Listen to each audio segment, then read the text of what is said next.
Hello mga Mars, magandang araw. Naghahanap ba kayo ng mga madidisplayhan ng mga paninda nyo sa harapan ng tindahan nyo, doon sa may mga grills nyo? Well, ito ang may advice ko sa inyo. Check out nyo na to, napakaganda talaga nito. At gamit na gamit ko to sa harapan ng tindahan ko. At hindi lang sa harapan ng tindahan ko, pati sa mga istante, nagagawa ko yung isabit. At marami din pong mga sizes to at dalawang kulay to, black at saka white. Mamimili lang kayo ng mga sizes na fit sa pagsasabitan ninyo. Yung akin 22 at 8 inches ang kinuha ko.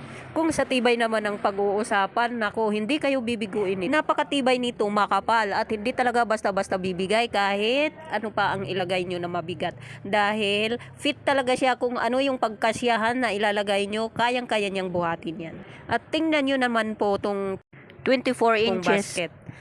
Per kilo ang inilagay ko dyan, yung per pack na yan, per kilo yan. So, nagkakasya sa kanya ang 6 na pack. So, yung 6 na pack ay 6 kilos. At kayang-kaya niya talaga buhatin. Napakaganda talaga ilagay sa harapan ng tindahan nyo. Pag ganyan ang harapan ng tindahan nyo na may screen. Kasi malayo pa, kitang-kita na talaga yun. At saka malinis tingnan sa labas pag ganyan ang pag-display ng mga paninda natin. Kitang-kita.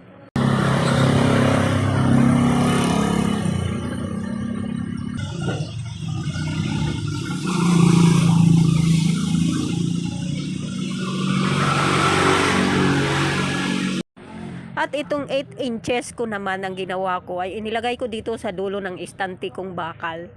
Ayan, naglagay lang ako ng steel matting, yung coated na steel matting, may nakabalot na kulay puti yun.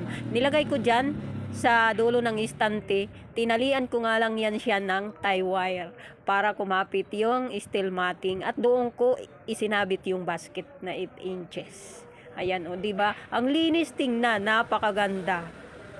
Kaya sa mga naghahanap ng mga madidisplayan, recommended ko talaga sa inyo to. Napakaganda nito sa tindahan. At kung naghahanap din kayo ng istante na gagamitin nyo sa mga tindahan nyo, recommended ko tong mga bakal na lang na istante kasi hindi siya inaanay. Very convenient talaga pagka ganitong mga istante na bakal, removable pa ang istante na ganito. Kung sakaling kayo ay nangungupahan lang din gaya ko nagre-rent, hindi kayo mamumroblema kung sakaling lilipat na kayo kasi bubuhatin nyo lang doon sa lilipatan nyo at doon nyo na rin ulit magagamit. Diba? Hindi na kailangan sirain at hindi na rin kayo mamumroblema sa lilipatan nyo na magagawa pa ng istante. Kaya ako ito ganito ang ginagawa ko sa tindahan ko dito. Lahat na lang ng istante na bago, lahat bakal ang ginawa ko. Pwera lang yung kahoy kasi galing yan sa dati kong tindahan, inilipat ko lang.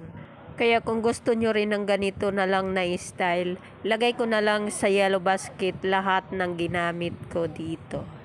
And that's all for today. Thank you for watching. Bye-bye. Ingat palagi.